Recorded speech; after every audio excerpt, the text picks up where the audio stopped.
Nagsisimula ang chapter nang itinanim ni Sejun ang buto malapit sa kanya, at sa loob ng ilang segundo, isang cute na maliit na baby ant ang sumulpot mula sa lupa, na ikinagulat ng lahat. Nakatingin lang sina Sejun at ang kanyang mga kaibigan sa maliit at eleganteng buhay na palumpong na may pagtataka, at nagtataka sila kung ito ba talaga ang makapangyarihang purification ant dahil mas maliit ito kaysa sa inaakala nila. Dahan-daang iminulat ng baby ant ang kanyang mga mata at nagsimulang umiling sa tuwa habang lubusan itong lumalabas sa lupa. Nagsimula itong maglakad sa paligid ng butas na naiwan pagkatapos ng kanyang paglitaw, at si Sejun ay curious kung saan ito gustong pumunta. Bigla, nakita ng baby ant si Flame sa di kalayuan, at sabik itong tumakbo papunta sa kanya. Nagpanik si Sejun dahil iniisip niya na ang maliit na ant ay hindi pa lubusang pala kaibigan, at nag-aalala siya na baka saktan nito si Flame. Pinigilan ni Flame si Sejun na gumawa ng anumang bagay sa baby ant, na tinitiyak sa kanya na hindi ito masamang bata. Bigla, huminto ang baby ant sa harap ng puno ng mansanas, at pagkatapos ay nagsimulang yamakap dito. Sinubukan itong tapikin ni Flame habang sinasabi kay Sejun na sinusubukan ng baby ant na protektahan siya. Naguguluhan si Sejun kung ano ang ibig niyang sabihin, at pagkatapos ay nagsimulang magsalita rin ang baby ant. Nagsasalita ito sa mga putol-putol na pangungusap, ngunit malinaw na sinasabi na pinuprotektahan ng ant ang World 3. Sandali, si Flame ang World 3 iyon ay isang malaking revelasyon, at hindi ako handa para doon. Well, lumalabas na hindi pa alam ni Sejun kung ano ang World 3. Siguro dahil hindi pa siya nakakabasa ng mga manhwa o nakakapanood ng anumang anime. Tinanong niya ang kanyang mga kaibigan tungkol dito, at umiling lang ang itim na kuneho dahil wala rin siyang alam tungkol dito. Si Baby Bear naman ay nagtanong kung nakakain ng World 3. Sinabi ni Aileen kay Sejun ang gusto niyang malaman. Ang World 3 ay isang mystical na puno na nagtataglay ng makapangyarihang enerhiya ng kasaganaan. At sinasabing tanging ang mga kinikilala ng World 3 ang makakatanggap ng mga biyaya nito at makakaranas ng walang hanggang kasaganaan. Tinanong ni Sejun si Aileen tungkol sa kaugnayan ng ant, at binasa ni Aileen ang kanyang libro.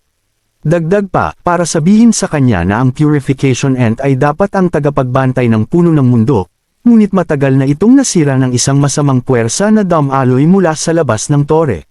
Sinabi ni Aileen na wala siyang ideya tungkol dito, dahil ang mga corrupted ants lang ang nakita niya hanggang ngayon. Tinanong ni Sejun kung ang katotohanan na pinuprotektahan ng ant si Flame ay nangangahulugan na siya ang World 3. Kinabahan si Flame nang marinig ito, at masigasig niyang tinutulan ang sinabi ni Sejun, na nagsasabi sa kanya na imposible na siya ay ganoong kalaking puno. Sinabi ni Flame na siya ay isang maliit at mahinang puno ng mansanas, at alam nating lahat na hindi iyon totoo. Well, hindi siya nagsisinungaling tungkol sa bahagi ng World 3 sa ngayon. Tiningnan ni Aileen ang sistema ng tore at sinabi na walang World 3 sa tore sa ngayon. Dahil ang mga kondisyon para doon ay hindi pa natutugunan. Naniniwala siya na nakita ng ant ang potensyal kay Flame, at baka maaari siyang maging World 3 balang araw. Namangha si Sejun nang marinig na may potensyal si Flame na maging World 3, at sinusubukan pa rin niyang kumbansihin siya na siya ay isang hindi gaanong mahalagang puno ng mansanas. Agad na sinabi ni Sejun kay Baby Bear at sa itim na kuneho na kumuha ng mga kuneho na may dala-dalang pang watering can na may malinis at sariwang tubig para sa kanilang magiging World 3. Umalis sina Baby Bear sa kuweba para hanapin sila, at pagkatapos ay nagsimulang maging concern si Sejun kay Flame. Tinanong niya kung perpekto ang temperatura, at kung gusto niya ng mas maraming sikat ng araw. Hiniling niya sa kanya na sabihin sa kanya kung may kailangan siya, at nangako na dadalawin siya madalas. Pagkatapos ay sinabi niya sa purification ant na protektahan si Flame ng mabuti, at masaya siyang tumakbo sa paligid ng puno ng mansanas habang paulit-ulit na sinasabi na pinuprotektahan ng ant si Flame, para maging World 3. Nagsimulang tapikin din ni Sejun ang puno, na nagsasabing kailangan lumaki at lumakas si Flame, at tumawa ito bilang tugon. Samantala, nagkakagulo sa ika-67 palapag, dahil naabot na ng mga balang ang kanilang huling anyo at naging kulay lila. Ang mga lizardmen, na nagtatanim ng matitigas na blade green onions para itaboy sila, ay napilitang tumakbo habang inaatake sila ng isang malaking grupo ng mga kulay lilang balang, at ang huli ay nakagat ng mga balang. Sa kabutihang palad, tumalon si Elkie para iligtas siya, ngunit napansin niya pagkatapos ng ilang sandali, pagkatapos lamang tumama sa ilang kulay lilang balang, ang matigas na blade green onion ay nagsimulang mabulok at masira. Parami ng parami ang mga kulay lilang balang na paparating sa kanila, ngunit bago nila ito masaktan, pinasabog sila ng makapangyarihang mga mage attack. Ang kasosyo ni Elkie, si Elko, ay nagsabi sa kanya na magmadali at umatras sa ligtas na lugar habang pinipigilan ng mga wizard ang linya. Kinuha ni Elkie ang nasugatang lizardman at tumalon sa ibabaw ng mga wizard na patuloy na nagpapaputok ng mga spell sa hukbo ng mga balang. Habang pinipigilan ng kanilang atake ang mga kaaway, dinala ni Elkie ang mga nasugatang lizardmen sa mga mediko. Habang sinusuri ng mga mediko ang mga lizardmen, tinanong ni Elkie kung ano ang nangyayari, at kung bakit nagiging kulay lila ang mga balang. Wala ni isa sa kanila ang may sagot dito, dahil noong huli nilang tiningnan, nakita nila ang ilang mga balang na bumababa ang antas at nagiging kulay asul sa halip. Nagtataka si Elko kung dapat silang magtanim ng mas maraming matitigas na blade green onions, ngunit sinabi ni Elkie na walang saysay. Ipinakita niya sa kanya ang tuyot na sibuyas na hindi nakayanan ang lason ng mga kulay lilang balang. Kahit ang mga nasugatang lizardmen ay hindi kayang labanan ang lason, at walang paraan ang mga healer na gamutin sila. Nagsisimulang mawala ng pag-asa ang mga lizardmen. Alam nila na malakas ang lason ng mga kulay lilang balang, at malapit na itong kumalat sa buong ika-67 palapag at gawin itong hindi angkop para sa pamumuhay. Kung susubukan nilang lumaban, ang kanilang makamandag na dugo ay sesabog sa lahat ng dako, at ang mga mandirigma ay malalason din. Nagsisimula silang makaramdam ng kawalan ng silbi sa senaryong ito, ngunit sa sandaling iyon, lumapit ang intern na si Kat Jeff kay Elkie na may isang mungkahi. Ipinakita niya kay Elkie ang mga detoxifying green onions na dinala nila mula sa ika-79 na palapag at tinanong kung makakatulong ba ang mga ito. Sa wakas ay nakita ni Elkie ang isang sinag ng pag-asa at ipinasa ang detoxifying green onion sa mga butiki. Gumagana ito ng kahanga-hanga, at ang mga nasugatang lizardmen ay ganap na gumaling agad. Ang moral ng mga mandirigma ay tumaas nang makita iyon, at sinabi ni Elkie sa kanila na hawakan ang kanilang mga posisyon gamit ang detoxifying green onion sa ngayon, habang magmamadali siyang bumalik sa ika-79 na palapag para iparating ang impormasyong ito kay Sejen. Napagtanto niya na ang detoxifying na berdeng sibuyas lang ang makakatulong sa kanila para manalo sa laban na ito. Dahil nagsimula ng kumain ang mga lilang balang ng matitigas na dahon ng berdeng sibuyas. Samantala, sina Theo at ang kanyang grupo ay nakarating na sa ika-79 na palapag. At papunta na sila sa farm ni Sejen.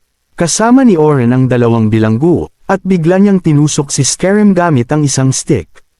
Nagsimulang umaktong parang Karen si Scarim at sinabing nasaksak siya. Sinabi niya na gusto niyang makausap ang manager ni Oren, pero sinabi ni Oren na tumigil na siya sa pag-arte at ipakita ang kanyang itinago sa loob ng kanyang coat.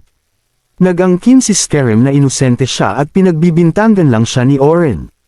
Pero nang sabihin ni Hegel na nararamdaman niya ang lahat ng nangyayari sa kanyang likod. Biglang natakot ang goblin. Nagsimulang maghalughog si Oren sa kanyang mga bulsa, at nakita niya ang isang susi. Nagpanik si Scarim nang makita ito, at sinubukan niyang kumbansihin si Oren na ito ay susi lang ng kanyang bahay at walang espesyal. Wala si Oren pakialam dahil ito ay ebidensya, at kinumpisto niya ito sa ngayon. Nasa unahan nila si Theo, at sinabi niya kay Oren na ipagpatuloy ang magandang trabaho. Bigla namang nagising si Iona mula sa kanyang pagtulog, at natutulog siya sa hoodie ni Theo dahil ito ang kanyang gamot sa insomnia. Umakyat siya mula sa hoodie at tinanong si Theo kung nakarating na sila. Sinabi niya sa kanya na nasa ika-79 na palapag na sila, salamat sa Lightspeed Passageway na pinahintulutan ng kanyang pass. Pagkatapos ay tinanong niya si Iona kung maayos ang kanyang pakiramdam. At sinabi sa kanya na matulog pa. Sumagot si Iona na nakatulog siya ng maayos, at ngayon ay makikipagkita na sila kay Sejen. Kaya hindi siya maaaring antok sa meeting. Sa sandaling iyon, sinabi ni Elka sa kanila na nakikita niya si Sejen dahil nasa labas ito. Ipinapakilala ang purification, Ent, sa iba pang grupo. Tinanong niya ang Ent kung ano ang pakiramdam na nasa labas. Habang nag-aalala ang Mommy Rabbit na baka muling makorrupt ito. Sa sandaling iyon, tinawag ni Theo ang kanyang pangalan, at malugod siyang tinanggap ni Sejan at ng kanyang grupo. Nakita ng itim na kuneho si Piu Piu sa grupo, at nagsimulang kumislap ang kanyang mga tainga habang mabilis na tumitibok ang kanyang puso. At nakita ng kanyang kapatid na Sickle Rabbit ang nangyayari. Napansin din siya ni Piu Piu, at magalang siyang yumukod sa kanya. Naikinapula ng itim na kuneho sa kahihiyan. Nagsimulang sandutin siya ng Sickle Rabbit, at tinanong kung kailan niya nakilala ang cute na babaeng iyon. At sinabi niya na nagkita sila sa loob ng ilang segundo. Sa kabilang banda, ipinakilala ni Baby Bear ang baby ant kay Theo, na medyo nahihirapan itong paniwalaan. Samantala, tinanong ni Sejan si Iona tungkol sa kanyang kaibigang kuneho, at ipinakilala niya si Piu Piu bilang kanyang disipulo. Nagpalitan ng bati sina Piu Piu at Sejan pagkatapos nito, at tinanong niya ang dahilan kung bakit sila naparito para makita siya. Dahil hindi lang sila maaaring narito para lang sa isang meet and greet. Bilib si Piu Piu na naisip ito ni Sejan, at sinabi niya na narito siya para humingi ng pabor sa kanya. Ipinagpatuloy ni Iona ang kanyang pangungusap at sinabi na si Piu Piu ay hindi lamang kanyang estudyante, kundi pati na rin ang huling prinsesa ng Red Ribbon Kingdom. At narito siya upang humiling ng proteksyon mula sa dakilang itim na dragon. Nagulat si Sejan nang marinig na si Piu Piu ay isang prinsesa. At ang mga mas nagulat pa ay ang mga kuneho. Agad silang yumukod sa harap niya habang binabati siya. At kinakabahan si Piu Piu, na sinabi sa kanila na tumayo at huwag maging formal. Habang ang mga matatanda na nakaranas sa pagbagsak ng kanilang kaharian ay lumuluha nang makita ang kanilang prinsesa na lumaki na. Ang mga nakababatang henerasyon ay pinoproseso pa rin ang nangyayari. At sa tingin ko na ang itim na mandirigmang kuneho ay dapat nagulat na malaman na ang kanyang crush ay hindi bababa sa 50 taon ang tanda sa kanya. Samantala, tinanong ni Sejan si Iona kung bakit kailangan ni Piu Piu ng proteksyon. At ikinwento niya ang buong kwento mula sa simula. Naawa si Sejan kay Piu Piu matapos marinig ang lahat ng ito at sinabing tiyak na mahirap para sa kanya. Sinabi niya na nangyari ito dahil siya ay incompetent. Ngunit tumanggi ang mga kuneho na paniwalaan na ito ay kanyang kasalanan. Sinumpa nila ang kasakiman sa pagpatay sa kanilang hari at reyna, at idineklara na dapat nilang palayain ang kanilang mga kapatid na nagdurusa sa ilalim ng pamumuno ng baboy na iyon.